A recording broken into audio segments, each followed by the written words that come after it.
We're gonna do a song that you never heard before. The volume.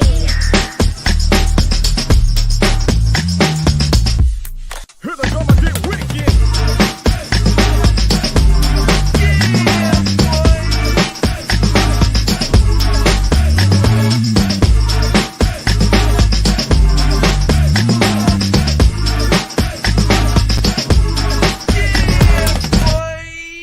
Here we go again. Ace Kennedy, my brother from another mother. What's happening? What's going on with you, man? Man, I'm having a good week so far this week, man. I think I'm finally adjusted to this daylight savings, man. So I'm cool. Into that first day, I know I lost that hour very easily, though, bro. Very easily. Yeah, no, I've been all right with it. So I mean, it's one of those things. I gotta be up early anyway. So I tried to go to bed early. And I was trying to tell Sarah, I was like, look, we got to go to bed. Like, it's this time. But, you know, Saturday night is her night to kick it hard. So she didn't quite do that. So, yeah. Now, I think for me, man, the thing that was the thing that was the most interesting is that I forgot completely that it was daylight savings. It wasn't until I woke up. And usually, you know, on Saturdays, man, I try to sleep in a little bit Saturday morning. So I'm thinking that, okay, I slept good. You know what I'm saying? I took me some little melatonin that night, the Friday night before. So I was sleeping real good. Get on up, man. And I'm sitting here doing my thing. And I go in Landon's room. We chopping it up for a quick minute. I'm like, wait a minute, dude. What time does your phone say right now? And then he's like, yeah, my phone say it's like 11 o'clock though, bro. It was like, I'm thinking it's like 10 o'clock maybe though, man. So yeah, so then that put a rush on the day though, man. Well, see, like me, I went ahead and set the clock in the truck, and I set it on bedroom joint like that night. So I was already set. Hey man, well, let's get that music going, man. All right, let's get it. Let's do it.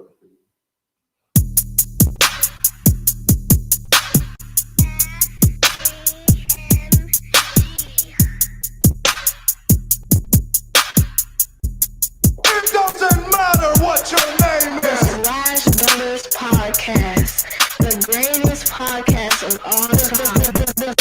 The Slash Brothers Podcast. The greatest podcast of all time. Can you dig it, sucker?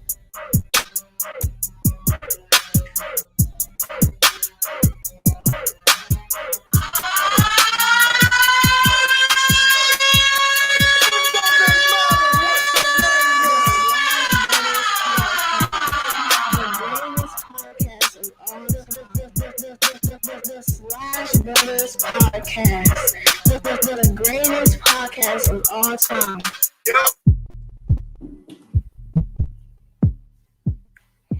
Yo, you know what's funny is that on my because of my Wi-Fi going on, right? I'm hearing the music, and the music is going. The Slash Brothers Podcast, and it'll play slow. It'll slow it down, almost like it's screwed, and then it'll play it fast to catch back up, right? So it's like the Slash Brothers Podcast. The greatest podcast of all time. And it's picking it. I don't know. But listen, we back with the music because the last week we didn't have it for some reason though. So we back pimping. Did you ever figure out what was good with that? No, I told you. I plugged my stuff up the exact same old thing, huh? Same thing. So that's why I'm just like, I have no clue. Yeah. So I don't get it. We back though. We back. That's all that matters. Hey man, have you been keeping up with these? First of all, before I talk about it, if you haven't already, be sure to like and subscribe to the Slash Brothers Facebook and YouTube page. As we say, every episode is uploaded the next day to Spotify, Apple Podcasts, anywhere you stream music. You can check out your boys and them on the go if you can't catch us live. Anywho, it's Kennedy. Have you been keeping up with these trades, man? The trade? NFL. Yeah, NFL free agency. Man, listen. As soon as I seen we got Carson Wentz, bro, that's when I just like, nope, that's it for me. Wait a minute, y'all didn't get Carson Wentz. Yeah, I mean not Carson Wentz. We got Andy Dalton. I mean, he said Okay, but he's a backup though these days, though, right? So you still got room to get a starter. I get that, but we were going after Russ, and now the Seahawks, like we aggressively went after Russ, and the Seahawks now saying they're not trading him. So who else are we really gonna go out there and get? Now, don't get me wrong, I will take Andy Dalton over Nick Foles. So, but 94% of the Bears fans did not want Andy Dalton. Why? He is better. He's an upgrade. In that case, he's an upgrade over what y'all had, though, right? Bears are tired of not having a quarterback. If Andy Dalton was that dope, he would still be a quarterback somewhere else. They brought him into Dallas thinking that, okay, Dak is hurt. He was a starting quarterback for the Bengals. Right. This is what happened. So what I'm saying is, yes, he is a decent quarterback, but we need better than a decent quarterback. We have an amazing defense, and we need an offense that's going to be able to score as many points.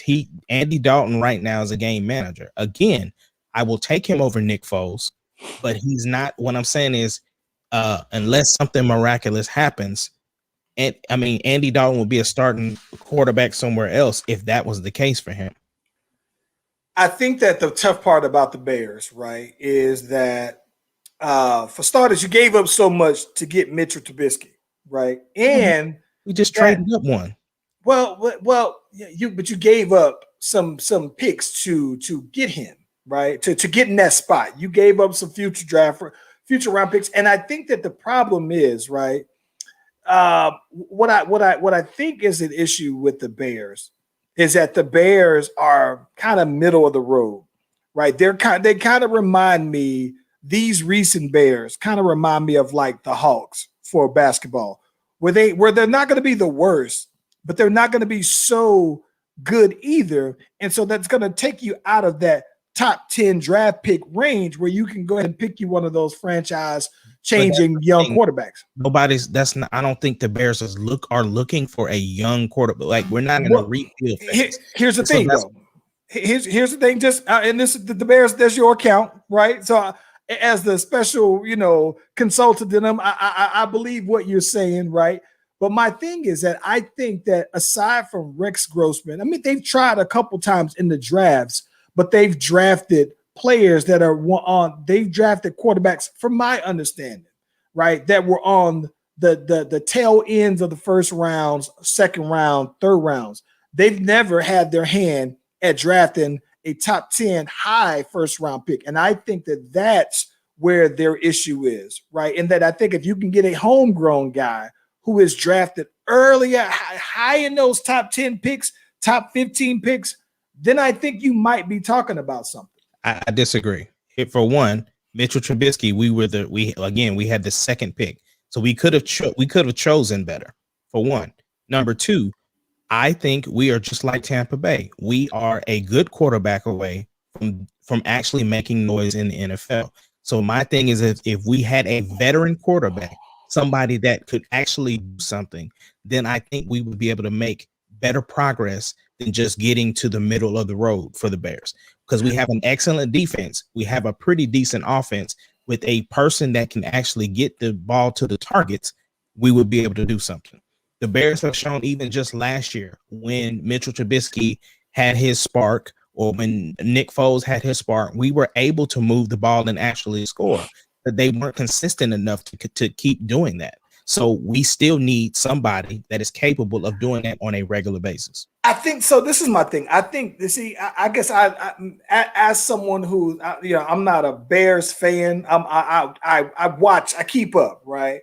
But I look at that and saying the Bears thought they had it right, but just picked the wrong guy. Like what they did with Mitchell Trubisky when they first went after him, they did what I think what most teams would do. If you think that this is the guy, right, the guy in the draft who can change everything, you do whatever you have to do to get him. I think they did the right things behind the wrong person, right? And it doesn't help that all the other quarterbacks, there's so many other quarterbacks in that same draft that have been doing very well. So I think but I don't think that they were wrong in what they were trying to do. I just think that if they do that wrong again. No, they were wrong. Yes, I think that this is why I say that, though. I think that defenses aside, right? I think that it's harder. It's harder to me. Okay, let me say it like this. It's easier to win in the NFL when you have a quarterback who can get it done versus you having a great defense and a quarterback that can't get it done. Right. So whatever you got to do to get the guy, I think you do it. Okay. So back to why I said that they were wrong. Number one, if they were going after a quarterback in the draft, then why pay somebody in the offseason to be the quarterback? Number two, why go you're number 3 in the draft and you traded up to the number 2 spot for somebody who would no team even knew who the guy was? So, you want me to answer that? You want me to answer that part? Or is that rhetorical? You can answer any part you want. Okay, so the reason why you do that, right, was for the same reason why Philadelphia goes up and get Carson Wentz. Because nobody, the casual football fan never saw Carson Wentz playing out in South Dakota State. And the casual football fan didn't see North Carolina play. So the same way that nobody saw Daniel Jones playing and the Giants move up the draft, trade up to get him, the casual fan didn't see those guys, but they thought that those were the guys, though. So answer the question about what I said, the first part. If you were going to go after a quarterback in the draft, then why did you pay someone to be the quarterback for the team? That's what I'm saying. If your plan was to get a young quarterback and build around that person, then why a week before the draft you go and pay of that type of money for a quarterback if that wasn't going to be your guy? That doesn't make sense. So this is just my thought. Since you're asking, what was that? The year Mike Glennon was there? Yep. And John Fox was our coach, which is even another whole. There you go. I think that part of that to me is I think that you do that because I think that y'all must, and I could be wrong on this number. I think y'all must have paid Glennon $10 million a year. And I don't think that is Aaron Rodgers money. I don't think that it was ridiculously high to where they felt like, well, we can cut bait with him if he's not, but we would still bring in a serviceable starter with the defense that we have. And then if he's not, we cut bait with him. I think I can see why they would do something like that, though, to be honest with you, because they brought him in not knowing what they would if they brought him in thinking, well, if Mitchell Trubisky is the guy and we can't get him, then this is our backup plan. But here's the thing, bro. Every Bears fan agrees with me. The other thing is that you could have paid some of the other serviceable quarterbacks less money and still did the exact same thing. So at the end of the day, the answer to your original question, no, I'm not keeping up with any more drafts after the Bears when they got Andy Dalton. Listen, so man. What about your boy retiring though? So I was sad to see my boy Drew Brees to roll out. 15 years as our quarterback, man. Changed New Orleans. Changed my team. I've been a diehard Saints fan from day one, and I got to be completely honest. I was a Saints fan from Bobby Hebert as a quarterback. And then I was a Saints fan when we thought that Aaron Brooks was going to come in there and change the game. And so I think that I was Drew Brees was my favorite player when he was in. Drew Brees, Peyton Manning, those are my guys that I was huge fans of. So compared to where my team was from the day he got there and comparing it to where we were after the fact, you know what I'm saying? I'm happy of where the Saints sit right now. Now, the tough part about it is that, it's not hard. I mean, it's a hard thing to replace someone of that level, right? And it's also hard to replace when your team has been performing at a high level, when the expectation have been that we just compete because as long as we have that guy, we're good. So I am kind of nervous that Jameis Winston is going into there as who we are presuming would be our starter, and he's going to be on a 1-year deal. So I think that my concern. Y'all paid your boy though, like heavily. No, 130. Hey, Sean Hill.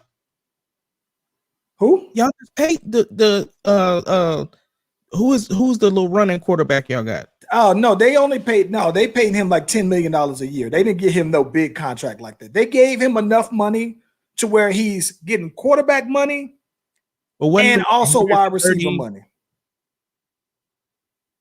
I mean, his money ain't that long though. It ain't so crazy like that. Okay. But I think that the big thing about it is that this is the way I look at it. I mean, I look at it like we pretty much we have been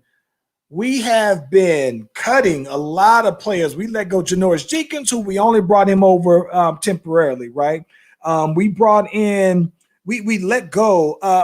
We let go two of our tight ends. I'm not mad to see Jared Cook go because golly, for all the great plays he does that one screw up play every year, never fails. But it seems like the Detroit Lions are signing all of the former Saints players since they have now a Saints coach on their staff. So a lot of our guys are going over to Detroit just because they're familiar with it. But I anticipate though that with this year being a transition year, that I think that if I'm looking at it strategically, I look at it like, okay, well, we can go ahead and we can start replacing some veteran players. We're re-signing certain guys, redoing the contract. I think what I think is interesting, bro. I think it is interesting how they've been kind of restructuring these people contracts, given these new provisions in this coming season to help teams convert salary cap or for salary cap reasons, convert salary or yearly over to bonuses and all this other stuff though, bro. So it's crazy. Yeah, because Tom Brady restructured his. Brady restructured his. And he's always been known to do that though. But there's been a lot of players who've done it. I thought that Khalil Mack did his, restructured his as well. But I think that the idea that if I'm following this correctly is that they're basically saying, all right, we gonna pay them more money up front now. And then, by us paying the money up front now, maybe we'll let the player potentially hit free agency sooner. There's all these different ways that they're moving this money around. I think that's basically how Jerry Jones then was able to get this Dak deal done. Though we still never talked about the Dak deal on this, at least on the pod. Yeah, I mean, I think part of that with the Dak deal, it helps. Man, I'm gonna tell you, Dak won all the way around because he kind of put. Absolutely. Because he kind of put the Cowboys in a rock and hard place because, again, unless they were going to get Deshaun Watson, who else are you going to go after that's going to be in the caliber of Dak? Because you look at it, regardless of what you think about Dak, when Dak went out, the Cowboys just struggled and they weren't able to do much. But the reason why I say Dak wins because he got the money he wanted, but then his deal's going to end right when the network deal changes, so he gonna get paid again, or he has the opportunity to get paid again.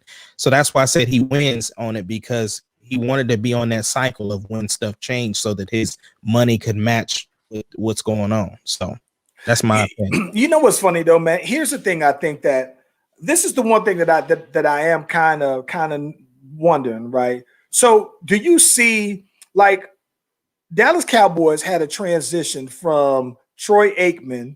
And then they went through a bunch of scrubs to me. Like when I say scrubs, they had Quincy Carter. They had a bunch of people who were just middle of the road quarterbacks, right?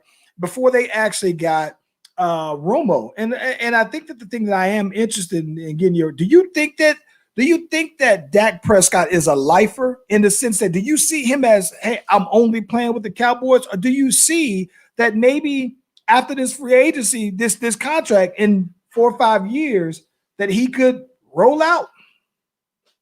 I honestly think that he would like to be, but he is not naive to thinking like, look, if they're not going to take care of me, then I'm out. So I think that it's definitely a possibility that Dak will play for a different team. But I definitely also think he would like to be there at Dallas, especially if they're going to continue to be competitive, because in Dak's eyes, they're 1 or 2 plays away from going back to the Super Bowl. So as long as he feels that way, and as long as Jerry Jones stays aggressive on making sure that he surrounds Dak with the type of people that can produce, then I don't see any reason why he would leave. And the other thing too is just making sure that they take care of him financially. If he can't be competitive in the financial market like other quarterbacks, especially when he's putting up similar numbers, or and I know you have your stats for how he actually puts up his numbers, but the point is he's putting up the numbers. So when it comes to that, and if Dallas doesn't have another option on getting them in a position to win, then there's no reason why Dak shouldn't stay there as the quarterback for the Cowboys. We know that Cowboys fans at the beginning of each year think that they're going to the Super Bowl every single year, no matter what. And especially once they re-signed Dak, oh my gosh, it was just like starting that whole bandwagon over of, oh, he back and we back. And, people already buying their tickets to the Super Bowl. But at the same time, when you look at the landscape, man, even the Patriots, right? The Patriots brought back Cam, which was another interesting thing. So besides Deshaun Watson, who else is really out there that's available that people are lobbying for in order to get? Carson Wentz is already sold up, which, a lot of people don't believe in him anyway. So it's going to be interesting to see, because I know Alex Smith got let go. It's going to be interesting to see some of these backup quarterbacks and how they transition to become starting quarterbacks, because you're pretty much going to have to do that in order to really become competitive to find another quarterback like that. I don't know what the draft is going to bring and what these quarterbacks are going to do, but like I said, I think Dallas did the right move, but just going ahead and re-signing Dak and rolling with him, because I don't know anybody else that's out there that you're going to like gamble on to pay that type of money, because whatever quarterback you brought in, if it's like Deshaun Watson or whatever, you're going to have to pay him. So I don't know. That's a good point, man. I think that one of the things that I'm tripped out on is that my thing is this, though, right? You never see quarterbacks have to play out their contracts, because the idea is that if you think that you got the guy, right, then you just sign him and you basically get him years before he get a chance to get out on the free agency, because the idea is that if he becomes free, right, then that's a brand new contract.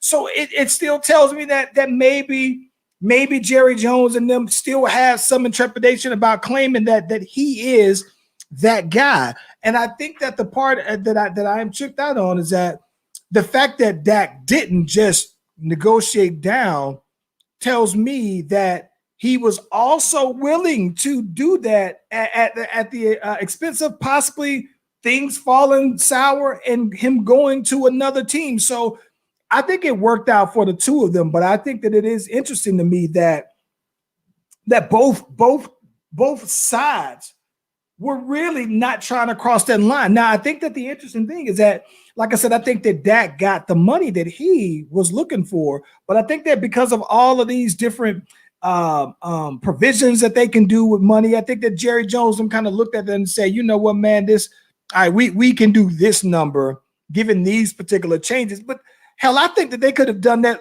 anytime, long time ago. I think that they was just really trying to play chicken like that. I don't know if they knew that all of these things that they're doing now, if those same options were going to be there. I would think Jerry Jones, who they say he's on that kind of committee or whatever, so he knew what was coming. Like, so you had to have known that you could have done this though, bro. And that's the only problem that I have though with it though, man. Yeah, absolutely. They could have got this deal done much earlier. They definitely wasted a lot of time, but at the same time, at the end of the day, it worked out for both parties because Jerry Jones got to see what it was like with life outside of Dak. So it worked out. What else is on the docket, bro? Hey, listen, man. I was very happy. Let me ask you this though, Ace Kennedy, because we got a couple things. Did you see the Grammys? Did you watch any of the Grammys, bro?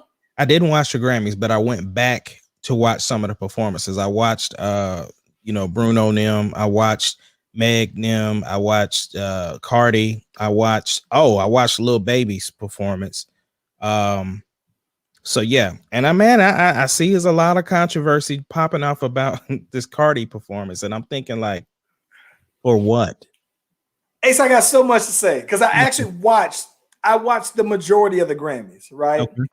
I watched it for the show, right? I knew that it was coming up, it was going to be big. I wanted to talk about it, so I watched it almost in its entirety.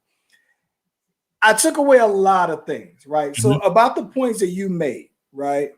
So one of the things that I have to say I was at first on the fence at being, or I've always been on the fence with these. I've always been on the fence with all of the new rappers, and maybe it's because I think that they all tend to sound the same. I think that a lot of the new rappers tend to rap the same, right?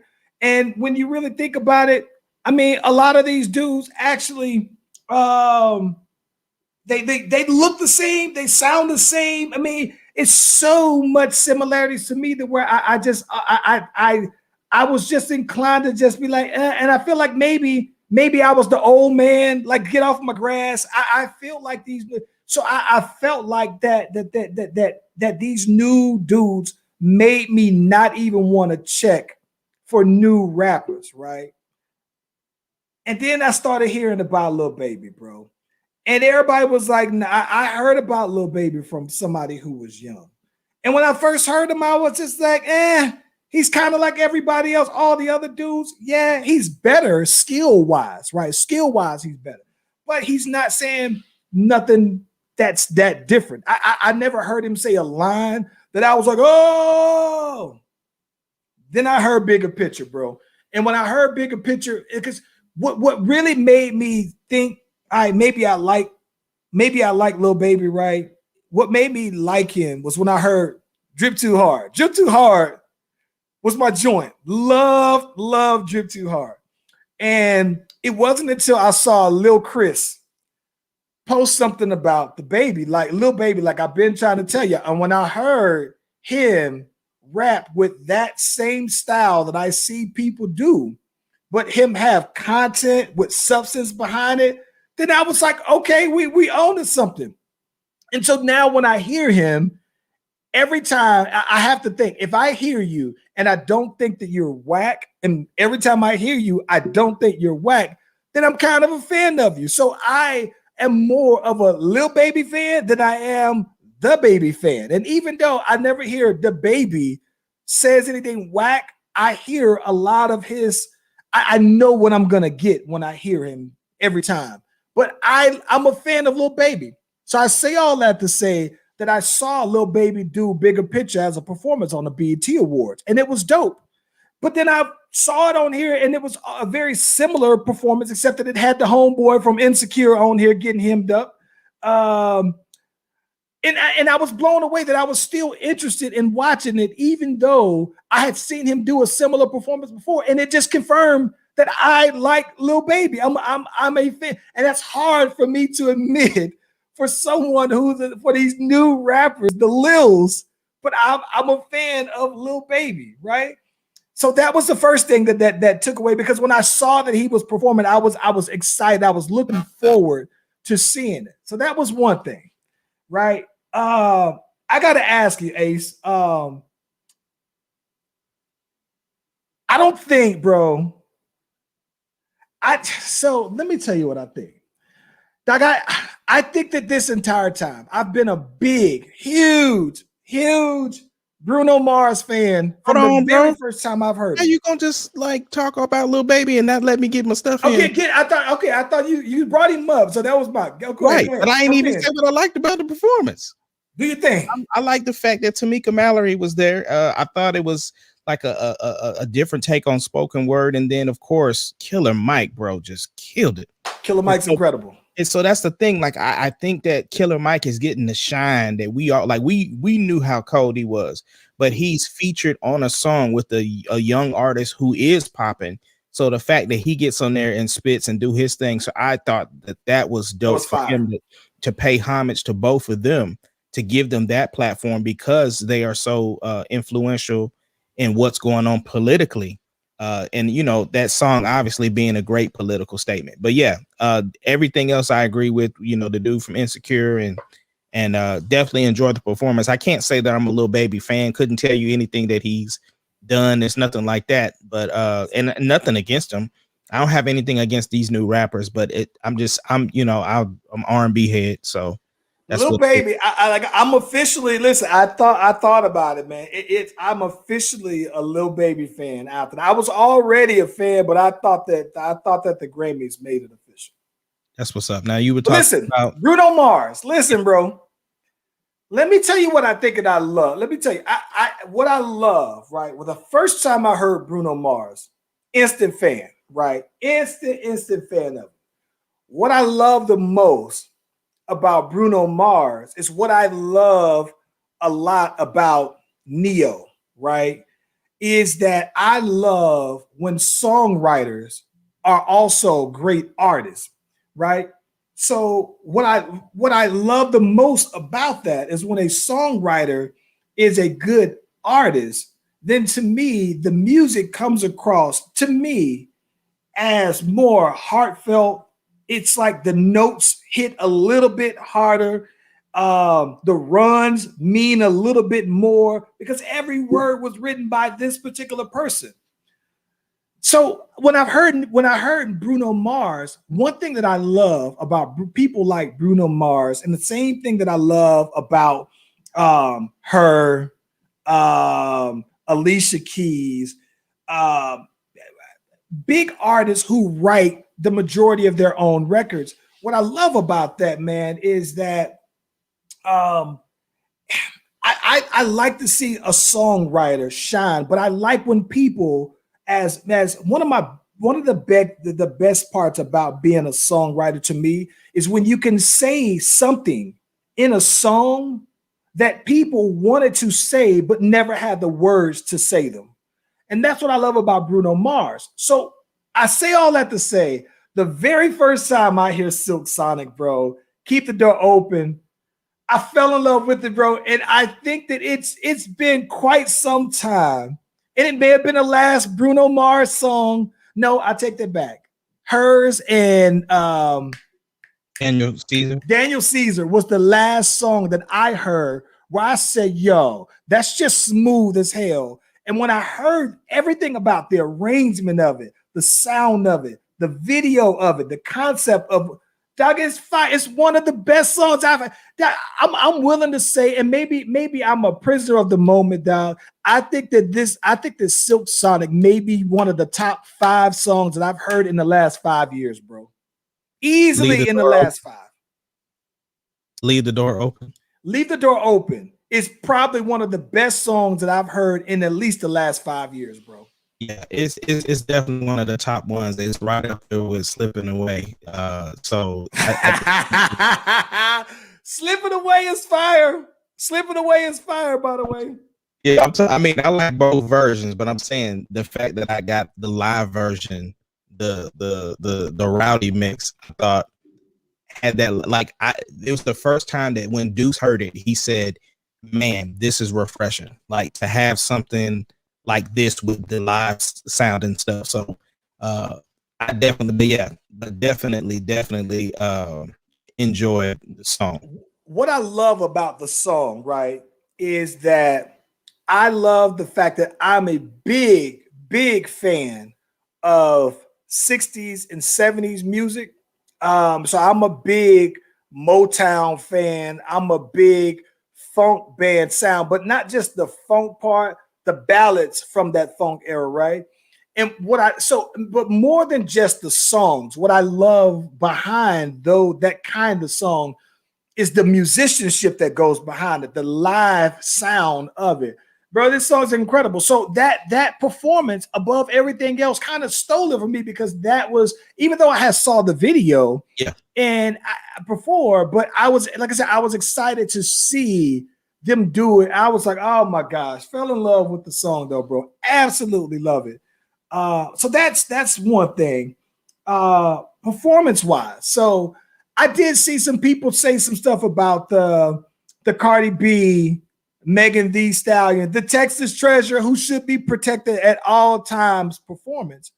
And I think that the part that I'm blown away by is like when you saw them on stage together, right? If you were watching this, what were you thinking going to happen? Well, here's my thing, right?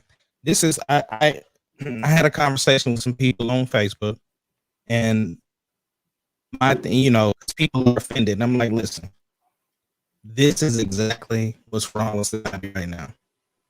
Everybody want to be offended and think when you're offended, then everybody else should be offended with you. No, because what you consider offensive, other people consider. This is the thing. Y'all have got to stop blaming these TV networks for censoring things you as a parent. The thing is that you have to be living under a rock if you don't know the type of songs that Cardi B and Meg Thee Stallion do. And here's the thing. In 2020, the biggest song of the year was WAP. Okay. And the thing is that I'm sure the Grammys, before they performed, said, next we have coming up Cardi B. So when you hear that Cardi B is coming next, if that's not something for you, guess what you can do? You can change the channel. That's what you could do. It makes me, and listen, it's really starting to make me mad at how easily people are offended, bro. Because here's the thing, not just that, because Cardi and Megan, think about this. Biggest song last year, WAP. Biggest song the year before that, or at the beginning of the year, was Savage, right? So Megan performed Savage and had them cakes all out on there. I was just like, my Lord, right?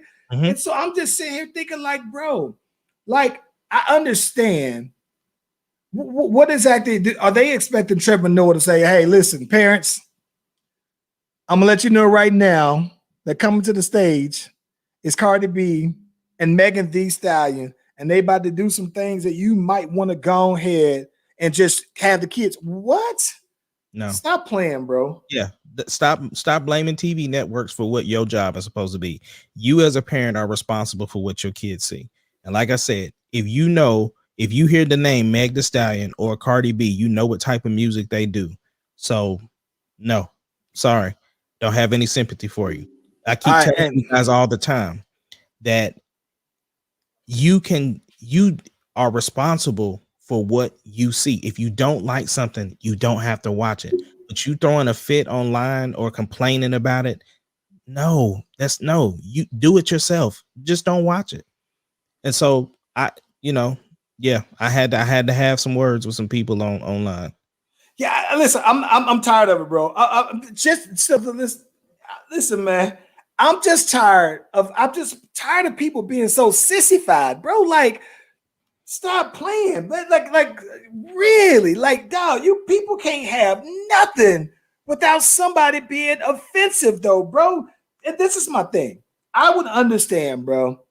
Back in the 60s, maybe even 80s, you only had 12 channels to pick from, right? You ain't got no choice. Bro, turn the TV off. If you think that you're gonna be offensive with Megan Thee Stallion, the Texas treasure, who should be protected at all time, showing these cakes up here, and then also singing with Cardi B, talking about this WAP that you, by the way, know the words. You know the words of the song, and I'm sure that they got over 100 million views. You've seen the video before. So my thing is that what exactly were you expected for them to do?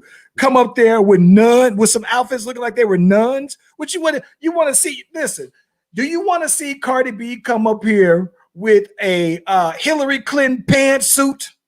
I don't want to see that. I don't want to see Megan Thee Stallion sitting here looking like she is the first lady of a church. That's not what she do. So stop playing, dog. I'm not going for that. So I feel like just as fast as I'm seeing people say how offended they are, that I'm almost having to clap back at everybody, though, man. I'm almost like tempted to just unsubscribe to people, bro. I'm tired of people, dog. And I'm a people person, but I'm starting to get tired of people, bro. Well, here's the thing. The other thing, too, is the song went as far as it did and was as popular as it was because people listened to it. People watched the video. So the thing is that you're watching a show that's about music and they're talking about the top music for the previous year. Again, you don't have to watch it because guess what? If a country song came on, that's a bathroom break for me. If there was another artist that came on that wasn't for me, that's a snack break for me. Here's the thing. I ain't see that same energy when Silk Sonic was out there gyrating the whole time. Oh man. Listen, let me tell you this. When I see people get like that offended, there's this there's a meme or a video of this girl who, by the way, reminds me of Layla, right? Who's doing this, and she's like,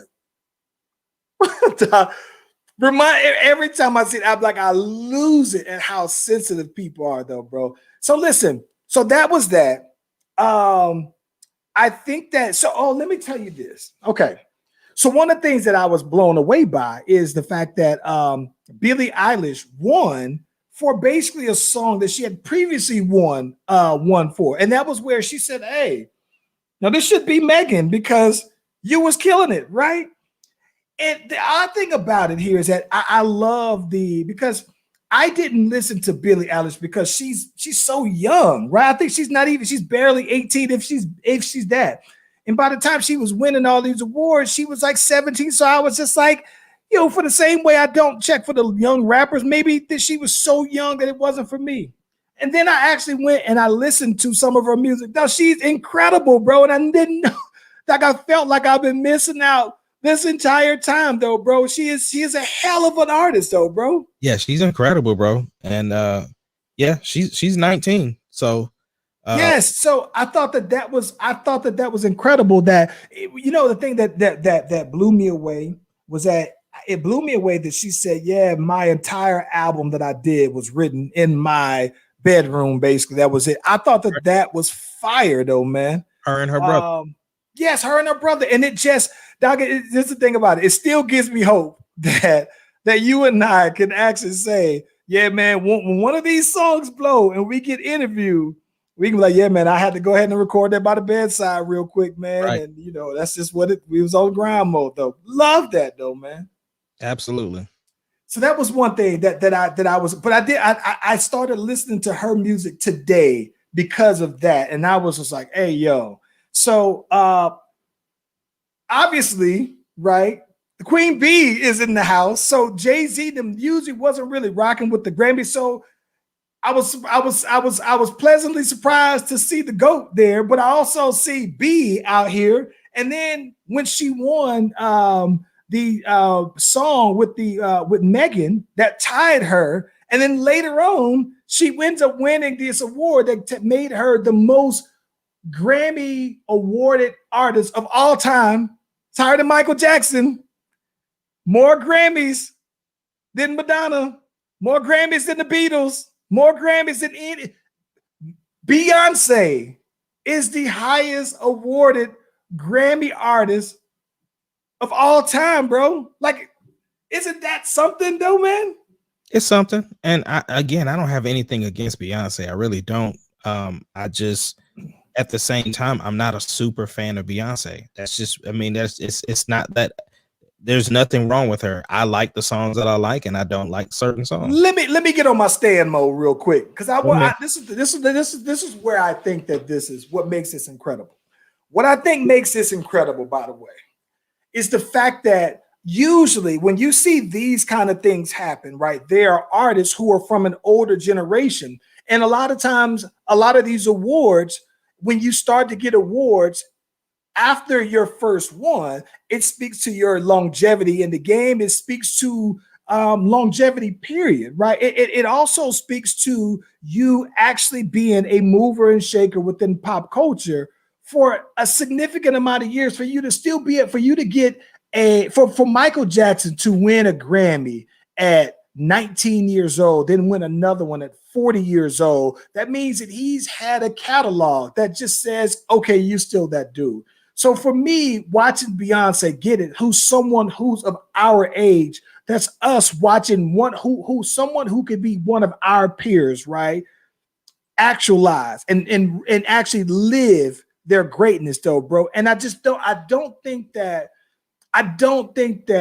Beyonce, as much as and like I said, I'm a security guard of the Beehive, so I might be wrong in saying this, but I don't think that she even gets the credit for the longevity and the catalog that she has. And that's why I'm so quick to defend Beyonce, because in the same manner that you would look at some of these older artists, she is that now, though, bro. And that's the problem. That's the thing, though, bro. Longevity isn't what the new fan is looking for, though. That's the thing. These fans now are into what have you done for me lately. That's why it's so easy for people to like how even you defend Chris Brown. You know what I'm saying? But again, what What has Chris Brown done recently? I understand he recently released the song with Drake or whatever. You know what I'm saying? But I'm saying again, what have you done for me lately? That's what people look at. That's their level of. So if Beyonce drops something else new and it's hot, then she's gonna be right back on, just like everybody waiting for Drake's album now. Right, but I guess the thing that the reason why I'm saying that, right, is that you're saying, what have you done for me lately? Well, lately she did the Black is King, the Black Parade lately, and she won. And what I'm saying though is that's to your point, right? When you say people aren't checking for longevity, like the younger fans, I guess that doesn't matter to me like that. But I think the part that meets what you're saying is that she is right now. She is giving it. She is the standard right now, right? And I think that she is still giving you the hits, the songs, the impact from 20 years ago. And that's what I think. Well, if I was one of those fans of today, then Black is King didn't move the needle for me. Black is King didn't move the needle for Mark. So it's a mixed review. I mean, I'm just being honest. There's no disrespect in that. I'm just saying it wasn't for me. And so when I'm saying what have you done lately, the recent thing I'm gonna go to is the feature with Meg Thee Stallion. That's what's gonna be for me. Like, okay, B still got it, but Black is King did not move the needle for me. But listen, I guess when I jumped up here on the table and defended Beyonce, because I told y'all this Black is King was an epic, right? When I told y'all that, and y'all was like, nah, it ain't for me. And I looked at the creative that went into it, and I looked at how unique that was, and I'm like, yo, this ain't nobody else doing this. This is the same argument I was trying to give Chris, right? I can respect somebody's quality, somebody's creative, and somebody's artistry, and still not like it. And there's no disrespect behind it. It's the same thing about Coming to America. I like the fact that Eddie Murphy had a new movie, the thought that went into it, how long it took him to come up with a different script, and all the creative things and the people involved and all of that. I can respect all of that and still not like it. And that doesn't mean that I'm hating because I don't like it. All I'm saying is I do think all of that was dope. I thought the fact that it kind of went into the whole Lion King thing, that Disney picked it up, the way they shot it, the cinematography, the choreography, the art design, the music, costumes, not the music for me. But what I'm saying is, and even the production, I can respect all of that and acknowledge everything that went into it, the creative behind it. But that still does not mean I have to like it. And that's I'm not saying that you have to. I'm not saying that you have to like it, right? And I can respect that you respect all of those things. Yes, but I think that the part about creative, it is especially. Go ahead. Yeah, good. No. I think that. So I guess my thing is that what I see from what whoever said no, Beyonce got this category for a Grammy, right?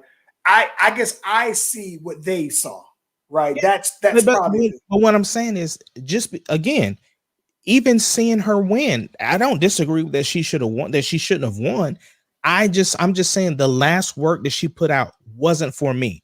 As a creative person, as somebody that puts their heart and soul in their music, and for somebody not to like it, it's okay, because true. And so what I'm saying is, that doesn't take away. That's not like, oh, because she put out Black is King and I necessarily didn't rock with it, that takes her down a notch or that takes away from her legacy. It doesn't for me. And by the way, from that same album, Blue Carter wins a Grammy as well, second youngest of all. Listen, man, I think that so this is the thing about it. I think that it is something that Jay-Z and Beyonce went, because I think that they typically, don't attend those kind of things. But, Megan Thee Stallion, the Texas treasure, who should be protected at all times, is signed to Roc Nation. So I think that Jay-Z must have thought that it was a good chance that she was going to win a couple of Grammys. I think that he must have known, right, that Beyonce was going to win it. So I think that they were heavily represented and award-wise, and so that made sense as far as why they were there. But I thought that was incredible. One thing that I did want to mention, that we can switch off of this, but One thing that blew me away was that Nas won Best Rap Album, right? And it's kind of interesting though, man, because the Nas album didn't have like that signature single. This is the one that he did with Hit Boy, right? And I thought that it was a great album, great, great car driving trip album that you could play it all the way through. Just great music, great quality music, but no bangers on it or nothing like that, right? But when I look at the people who were nominated, I was just like, all right, you know what? It kind of feels like, all right, it just made sense that he would be the one that would get it from that category. So you didn't like oh my gosh, what's my boy from D12?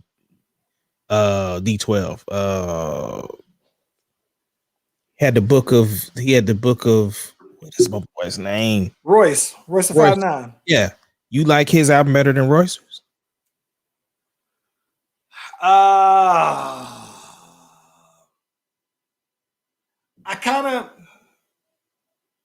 The production was better. Okay. I can understand. But so here's the thing, because I'm not a rap guy like that, and of course Nas is not on my list like that. Nothing, again, no disrespect to what he done, but I have to then submit my vote to the masses of people that listen to it, because like Charlemagne and DJ Envy both said, yeah, out of that category for the people that were nominated, then yeah, he should have won, just kind of like what you said. So I respect that. I don't have nothing against that. I mean, it is a good look for him being a legacy artist like that to get a Grammy this late in the game. So I think it shows him that he was headed in the right direction production wise and still being true to himself as the artist that he is. So I think that was dope. And just for the record, so he had been nominated 14 times previously. And the people he beat out, Jay Electronica, Freddie Gibbs, D Smoke, and Royce the 5'9". I'm gonna be honest with you, bro. And I'm just gonna keep it. I'm gonna keep it 1,000 with you. 1,000 with you. I'm actually mad at you, bro, that Nas won, because I'm gonna keep it 1,000. I thought Live from 1999 was better, but we didn't submit the album for the Grammy though, bro. You didn't submit the album for the Grammy, bro. I didn't listen. I'm gonna be honest. I looked at the category and I listened to those albums. Listen, man, all them albums is cool, bro. But Live from 1999, this is J-Elect. So the J-Elect was the album that he had nominated was the one that had Jay-Z killing them all. Royce the 5'9" is one of my favorite MCs of all time. The D Smoke, Freddie Gibbs is cool. Those is cool. But bro, I should have been at least nominated though. So I'm kind of mad though, bro. Yeah. Kind of mad. And to be honest with you, I do believe that the T.I. album was better than the Nas album, though, by the way. I ain't even heard the T.I. album. Oh, my gosh, man. The T.I. album is brilliant, bro. It is. Listen, the T.I. album is brilliant from the standpoint that T.I. is doing the T.I. rapping, the T.I. content, but from a grown T.I. perspective. It's an incredible app. It's probably the best, aside from the Bel Air 2 Live from 1999. It may have been the best album that I listened to all the way through last. So let me ask you this: do you think part of the reason he didn't get nominated or won was because of the allegations? I don't know. See, that's the thing. I don't know that, here lately, I don't know that artists are submitting music like they used to. And it didn't help. I mean, it helped the fact that Drake didn't come out with an album, because he would have surely lost to Drake, right? Just by default, it's Drake. So I think that I don't know that people are. I remember watching an interview with Ninth Wonder, and he is like one of the representatives for hip hop when it comes to the Grammys and everything. And he was just saying like rappers don't submit their music for Grammy nominations like they used to, though, man. And maybe it's because, people felt like the Grammys was playing rappers that, that it wasn't that big of a deal, but I don't know. But T.I.'s album, I think, to me, for what, I'm talking about, the production was as good as the Nas album, if not better. But I'm a down south guy, So the T.I. had the extra little umph that I like. But I think that I don't know. I'm just surprised T.I. wasn't even nominated, bro. And this would have been a Grammy Award winning year if he was, though, bro. Yeah. I don't know, man. I don't know. Aside from that, what else? What else happened on the Grammys? I did you? So you haven't watched it? You haven't watched it? You watched the performances, and you didn't watch. Yeah. I didn't watch any of the acceptance speeches or none of that. So I think that one of the things that I did like was how they presented the Grammys. So the audience was kind of a revolving audience, right? I think that one of the things that was crazy was like based off of who was performing, then certain artists were out there. So like when it seemed like when the rappers were performing or when the R&B were performing, then you had the R&B artists in the crowd. That was one thing I know, and her won as well. So it was dope. I mean, I'm not gonna lie, man. I thought that overall it was of all of the award shows that I've seen this year. I mean, over the past year, given COVID, I thought that it was the best one. I thought that they did an excellent job at putting on the presentation of it. I thought that they did an excellent job at just overall, man, shifted thing. I mean, you saw the social distance in there. You saw everybody masked up in there. I thought that it was real dope, man. Real dope. But, you know, I got to see Beyonce again, and it just confirmed to me that I love me some Beyonce, though, bro. Only thing that would have been better if I would have saw her perform, though, bro. But it was dope. Yeah. That's what's up, man. Yeah, that was dope. We got to talk about it. We got to talk about this, Ace. So a couple of days ago, this leaked audio comes out, right? And Kirk Franklin's son is airing out this conversation that he recorded of him and Kirk Franklin. I guess he just recorded, put out an excerpt of this recording and posted on Instagram and everything like that, though, bro. And there's been a mixed reaction to this whole thing, though. Ace Kennedy, some people were surprised and shocked because Kirk Franklin is on here cussing him smooth the hell out, bro. I'm talking about so everybody, I don't think that nobody's perfect. And they ain't no true saints. But, you know, everybody might have that thing that this is my sin that this just comes with me, right? This is what I do. Dog, it sound like Kirk Franklin, that's his thing. Like Kirk Franklin sounds like he is a cusser, bro. Like he seems like he is a professional cusser. Ace Kennedy, what was your reaction to his son airing out the conversation that they had, bro? I didn't have a reaction, to be honest, because it's a family thing. Like he put out something that happened between him and his dad. The thing is that the Bible says that all fall short. And so the thing is that I don't look at Kirk Franklin any different than what I did yesterday or the day before, because the thing is that everybody sins, and it's not necessarily like it's on purpose. Again, Kirk was in his right space. The Bible also talks about train up a child, and it also talks about respecting your parents. And so the fact that, you know, he's 33 years old, he made some bad decisions, and now you're upset because of whatever. And the thing is like even his daughter has come out and sided with him. And the thing is that it was still a personal family thing. So it got no reaction from me. I mean, I don't see anything wrong with what he did, because he was talking to his son, disciplining his son. Because Tari is about to be 21 in May. Deuce is about to be 18 in June. And I would have no issues with putting them in their place if it was required for me to do so. So no reaction from me. Okay, so to me, I do have reaction to this, though, bro.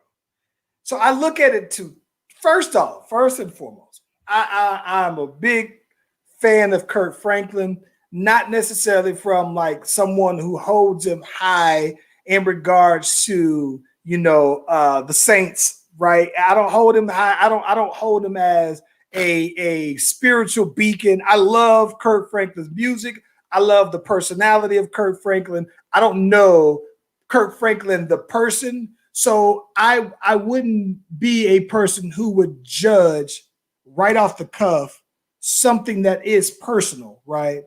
But with that being said, though, bro, I already liked him, and I got to be honest with you, though, bro. This kind of made me like him that much more, though, man. Like, what I liked about it, right, is that I like the fact that he came across as very human, right?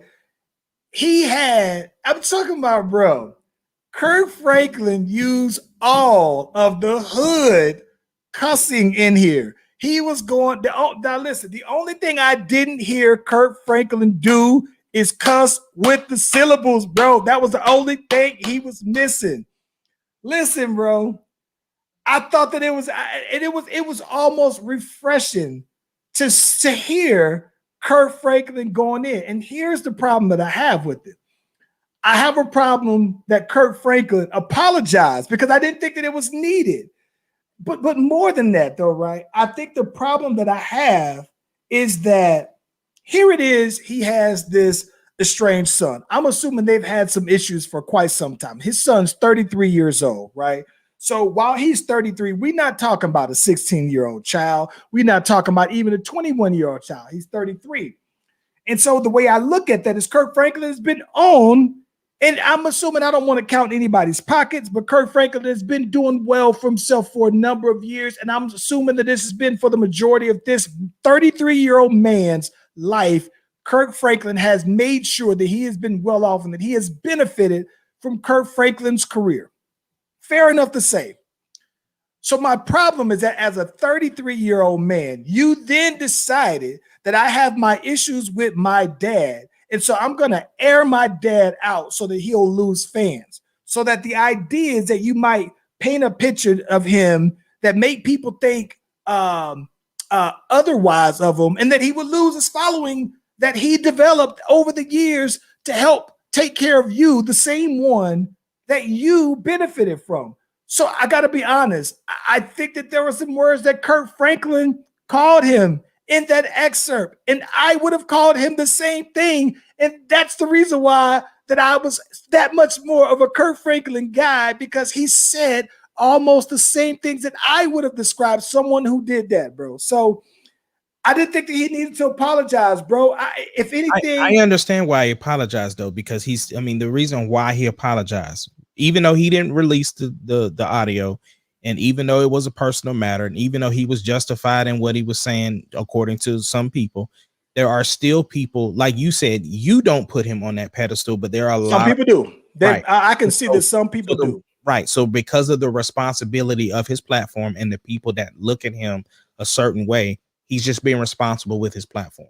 So, I would have loved for Kirk Franklin to say, listen, if anybody knows me, this one right here knows how to push my button, and he'll take me there. Yeah. He didn't have to be as serious, bro.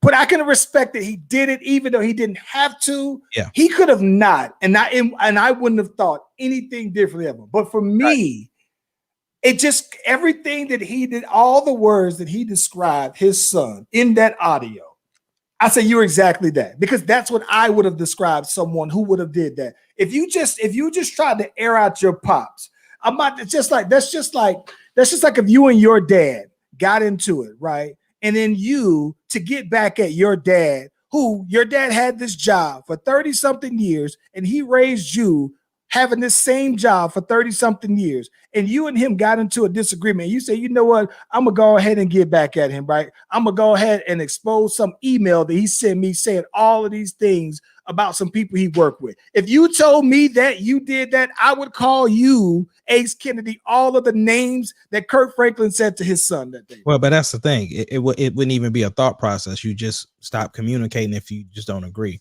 But it's funny that we bring up Kirk Franklin again, small world. Do you know who Kirk Franklin's really good friend is? Albert Joe Reed. Oh yeah. You did tell me that before. Yeah, super close.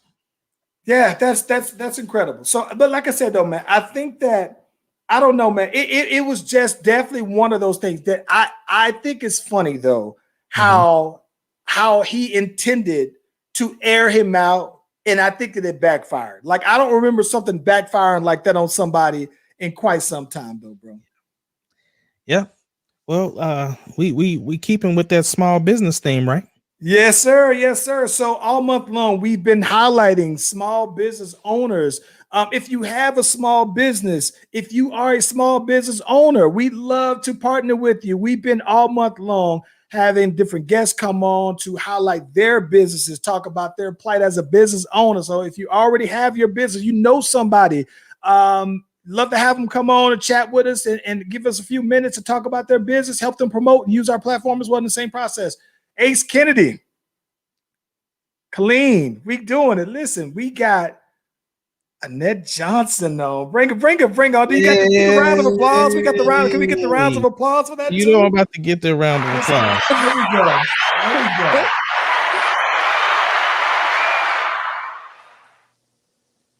Annette, what's happening? Hey, just excited to be up here. Just to communicate with everyone, get small business up on the big screen with you guys. Colleen is doing it big. We have lots of good things coming out there. So yeah. So let me ask you this. So Natural Hands, how'd you come up with the concept for the name first? It is a funny story. So Natural Hands, I initially wanted to create a hand sanitizer that did not have all the chemicals in it that conventional hand sanitizers have. Kids put their hands in their mouths, you use hand sanitizer, then you want to eat something, you don't want the chemicals. So on my quest to find this hand sanitizer, I couldn't figure it out. I couldn't figure out how to get the right formula together. So that took a back seat. I started just making, different things, hair products, body products, so on and so forth. But I held on to the dream of the hand sanitizer. So that's where Natural Hands came from. So let me ask you this then. So the hand sanitizer, okay, so now was this, so had you already been doing natural products, or is it that you did the natural products after the hand sanitizer? So I was doing natural products to begin with. We are bombarded by so many chemicals throughout the day, just, simple deodorants, perfumes, lotions, washing powders, dryer sheets. I mean, your skin is just absorbing so many different things. So the natural products came first, but the natural concept came first. And then I just wanted to do the hand sanitizers, which to this day still has not materialized, but I still keep hope alive. But we have an array of, products from A to Z minus hand sanitizer. But we'll get there. We'll get there. Well, how long have you actually been in business? So officially, the business was LLC'd in 2017. However, mom and pop doing things for, friends and neighbors since about 2014. But in my kitchen since about 2012. So it's been going a long time.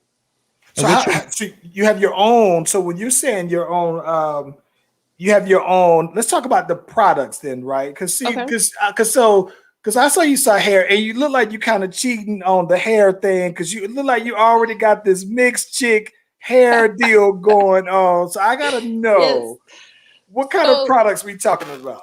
We're talking about hair shampoos, conditioners, leave-in conditioners, everything like that. But they have a natural edge to them. My leave-in items, I have them, right here, got them right behind me. They're only made out of 3 and 4 ingredients, but they work from curls from a loose 2A all the way down to 4C. So yeah, I do have the mixed hair, but being a mixed baby of the 80s, nobody knew what to do with my hair. You know, nobody knew what to do. You know, the white side just want to slap some mousse and gel in it. The black side want to put Jerry curls and pressing combs on it. Nobody knew what to do. So while I may have, you know, that I guess someone would falsely say the good side, you know, whatever hair grows out of your hair is your head is good, but my products work for everyone, for everyone. And what is your shipping process like? Do you go through a distributor, or you still do everything by yourself? Everything is still in-house. I don't have a distributor as of yet. As the company continues to grow, you know, we'll look into that, but everything is still in-house. We make the products, get the bottles, get them in here, sanitize them, mix the product, fill the bottles, label the bottles, ship them out. Everything like that is all still done in-house. So you're doing mainly hair and skincare then, right? Yes. Yep. Okay. Yep. Hair and skincare. We have other products. They're still, you know, a little more lower key than the hair products and the body products. We do house cleaning products as well. Because again, the bleaches, the Comets, you know, all that other kind of stuff, you know, you don't want to clean your tub out with Comet and then sit your 2-year-old in it. You know, so we have everything natural from A to Z. So let me ask you this. When it comes to where can people find your products? On the website, www.soulinthesky.com. That's SOLINTHESKYE. So let me ask you this. This is one of the things that I'm curious about. As a business owner, are you full time doing this, or is this kind of in that starter phase where it's kind of a side project part time, or is this, hey, this is my bread and butter? So within the last year, it has gone more towards to getting me full time. It still has not made to that point as of yet, but it's not a hobby anymore. Just put it that way. It's not a hobby anymore. But we aren't on a grand scale where I can go hand in a 2 weeks notice yet. Okay. One of the other questions I have is, what do you do for promotion? So my belief is just grassroots. You know, you have to get out into the community. You have to be in front of people. You have to speak to people. I go to social media, you know, a little bit here and there. This is my first ever podcast, so I'm super nervous, but I'm getting through it. Fine. You are doing fine. You are doing fine. You sound like a natural. Thank you. But just that grassroots, you just got to get out into the community. Believe it or not, you know, when you're in front of people, when you're talking to them, they remember you. You know, I'll be in the grocery store and someone will randomly say, "Hey, you're the hair person." It's like, yes, I'm the hair person. So yeah, just that grassroots approach. So then the next level for you, how do you see what's going to be your next, besides getting some hand sanitizer, right? Yes. What's the next? What's your next step in the progression? Next step in progression is to get that distributor, you know, to have the orders to a point where, you know, now we have a warehouse, we have a distributor, you know, we have a labeler and a bottle filler and all the other kind of stuff, to take it out of that one-man shop, because we want to be in every household. You know, we want to be that staple product that when you run to Target to grab that one thing, we are that one thing. Yeah, I've seen. So this is kind of it's funny you say that, because my wife has been natural for a number of years. I think she got to been going on maybe 10 years, and so I probably know more now than what guys should know about natural hair and the product. But I think that one of the things that's been kind of interesting though is just watching. I've seen like companies who have started out small, very similar to what you do. And then before you know it, their stuff is in Target, their stuff is in CVS, they're everywhere. I think that who is this company? Carol's Daughter or something like that. Yeah. Yep. I think that they started out very small, and then just before you know it, it's just it goes. So here's my question. So with that in mind, right? So let's say like being ready. So Ace and I, right? We are we do music, right? And we always pride ourselves on saying, hey, once we get that call that it's go time, right? We ready to go, right? So my thing is that what is your Shark Tank pitch, right? Your elevator pitch to someone, right? To say, hey, this is what I'm about to do, or this is what I'm doing, this is what I'm about to do, and this is the reason why you should be rocking with me. And see, I have an odd approach to that. Everyone has a number. Everyone says that when I make it to this certain point, if somebody wants to take this over, that's what I want to do. I want to keep everything for me and my daughters. Soul in the Sky, that was named after my children. My oldest daughter's middle name Soleil, youngest one is Sky. So that's where that comes from. My elevator pitch is that, we as a company, our base, what we believe in is to keep everything natural, to keep everything, back to our roots, things like that. So if somebody wants to join in that, you're family now. This belongs to us. We don't want to sell it off to, majors and things like that so they can take it, rearrange the formulas, everything else of that nature. This is for us. So best-selling item you got now? Hair pudding. The bestseller. Hair pudding. This right here. This one right here. Let's see. My daughter. Go ahead. Go ahead. I'm sorry. Oh no, go ahead. Now, I just want to say my daughter, she has naturally curly hair, and so I'm definitely going to be talking to you offline about seeing what products I need to get for her. Right. So that's super exciting. I got you. You do men's. I thought I've looked at the website. You do men's product as well, though. Yes. Currently I have a beard wash and beard cream. Yeah. We're talking about now. You're speaking our language now. I am field testing a beard oil. I've also got some bath bombs for the guys. It's more or less, when you work out in your store, pop one of these into your tub. Guys don't really take tub baths. Like, wait a minute. Time out. Did I misspeak? Time out. Maybe, listen, now you got me. Now I'm questioning. Maybe I am just a girly guy. But I'm taking, I take soaking baths like twice a week now. To soak them knees. Listen, man, my knees is 40 now. They don't recover the same way they used to. So I'm a soaker though. That's what that bath bomb is. It's got your Epsom salts and your menthols and things like that to help your muscles and your bones to relax. It's not the fruity bath bomb that fizzles over and leaves glitter in your tub. That's what I was saying, as far as that goes. So that's the guys. I'm gonna keep it honest with you. I've taken a bath with one that fizzled. It didn't have glitter. Okay. But I've taken a fizzle bath before and it didn't feel so bad though. So ain't nothing wrong with it. You know where you at. Listen, but so this is so listen, I'm at a point now where I am especially looking to try. I have my beard routine, but I'm looking to switch up my beard routine. You have beard washes, you have beard balms and oils. Not the balm. Now we have a beard cream.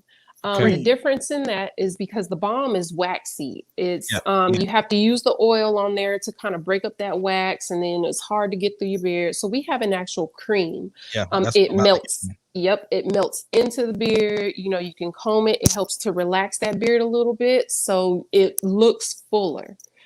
The ingredients in it helps, the beard hair to soften up so you're not scruffy. It doesn't make it crunchy, sticky, things like that. So yeah. See, my issue with beard. So this is probably why it is fate that we are having this conversation with you, because my issue with my beard is that I think that I always look for something that like I've seen beard oils and they make your beard shiny, right? But it doesn't soften my beard, right? And so I have to find the right one. And I'm looking for something that would make it shiny. That's all cool. But I'm mainly looking for a softener though. I'm tired of breaking it, having all kind of breakage because it's all coarse though. So now that's dope. And I just need to ask because see, I'm getting ready to re-dye mine here pretty soon. Okay. He's fighting these grays. He's fighting the grays. Hey, age gracefully. Age gracefully. I mean, I know, but I'm still out here in these streets trying to be an artist. So I know that's right. I got to keep it jet black over here. So I just need to know that the beard oil ain't gonna mess with the dye. Like I'm straight on that. I have to test that. We're field testing the beard oil. I know the beard cream will keep you okay. If you're, putting the color in with the beard cream, that's not going to pull it out of there. It's not going to bleed it down your face. It's not going to do that. I can't be out here looking. We trying to make sure he ain't out here looking like Rudy Giuliani, because if he's performing, if he got a white T-shirt on and he freshly rinsed that beard, we don't want to have that black drip coming down the neck then. No, we don't want that. We don't want that. So give me a second while we get through the field testing with that, and then I'll let you know for sure. No, so the cream for the men, for the fellas now, because I see a couple of fellas that are on. Chris checking in as well. Shout out to you. He's always complaining about us and our beards not growing. So some of the fellas checking in. So you have on soulinthesky.com for the fellas, beard creams, beard wash. Currently whipping on the prototype for the oils. And then for the women, you got the custards, you got shampoos. Yep. You conditioners. got conditioners. Yep. We've got some setting gels, all kinds of stuff. So just check that out. Dope. Anything else you want to tell us before we let you go? Thank you for having me on. I appreciate it. Just like y'all said in the beginning, Colleen doing big things. I'm proud of all of y'all, proud of everybody, that's doing it. So appreciate it. Appreciate the time. Oh, much love to you for coming on. We really do. And so just to make sure before I let you go, you do have a Facebook page for the website as well.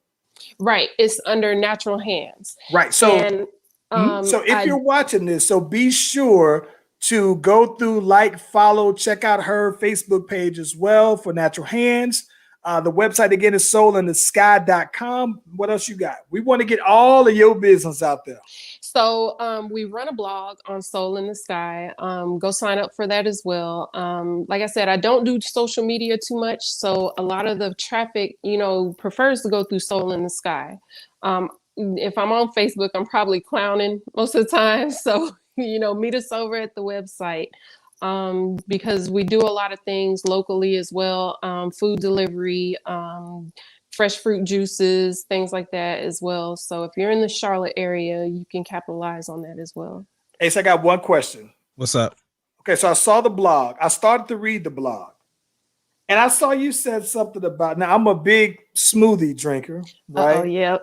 I saw you mention in the blog, and I didn't really get into it because I felt somewhat attacked by your blog. I'm sorry. But you said about having vegetables, why you shouldn't mix vegetables with your fruit smoothies. I'm gonna read the blog anyway, but I wanted to see what is your issue, or what is the issue I need to know about having vegetables in my smoothies. So we all want as many nutrient dense things in our smoothie as possible. However, you could be putting yourself to a detriment doing that.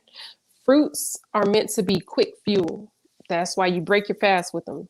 Eat your breakfast. It's to raise your blood sugar really quick, give you that quick boost of fuel so you can start your day.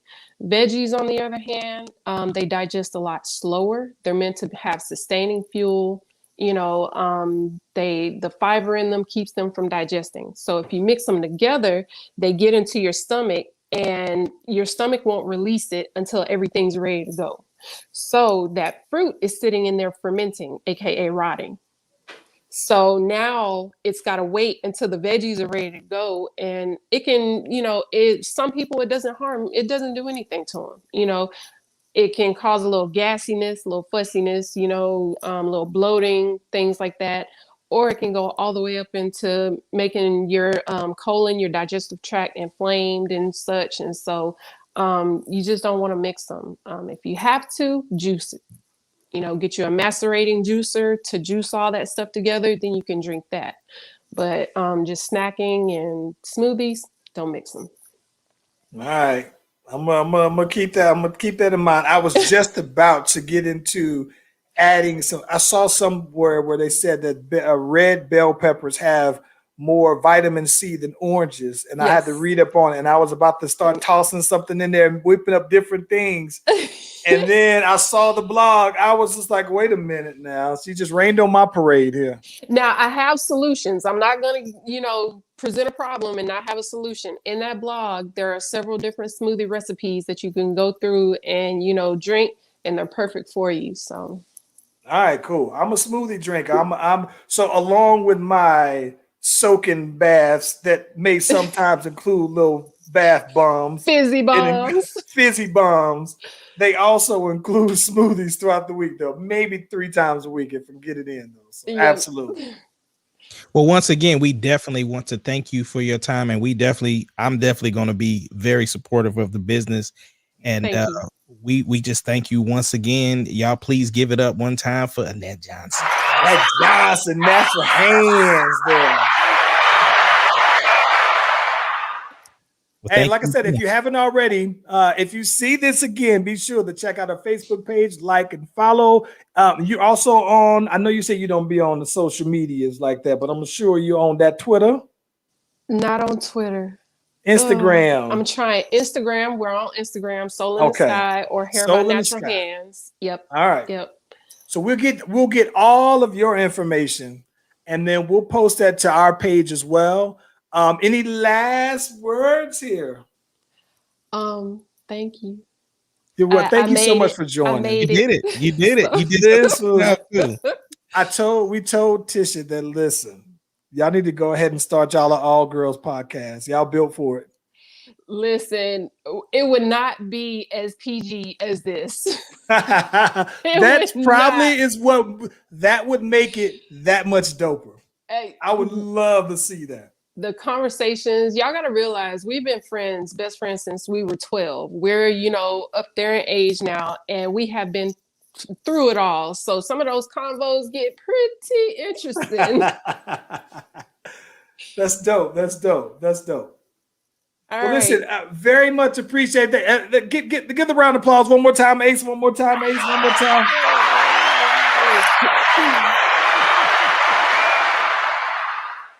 Hey, I think that's the episode for today. We hit it. We right at that we were at 1:30 here, though, man. So listen, thank you everybody for jumping on. So I saw Tisha Martinez for always checking in. Appreciate the love and support. My girl Cheryl Kane jumped in the comments. Chris Weston in the comments as always. I saw the super soldier Melvin jumping in the comments as well. Appreciate y'all for always checking as well. Brittany Rowe always. Well, thank you for everybody for Vixen as always. I think I said it first. If you haven't already, be sure to like and subscribe to the Slash Brothers Facebook and YouTube page. And at some point, we say it every episode, but we're gonna get the Instagram popping. It's still a work in progress, but hey, we'll get there though. Hey, Skinny, get the music on. Let's get on out of here, man.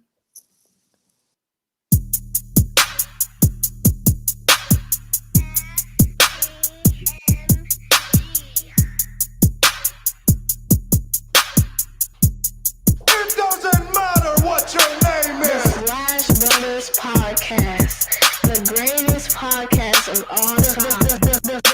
The Slash Brothers Podcast, the greatest podcast of all time. If you smile.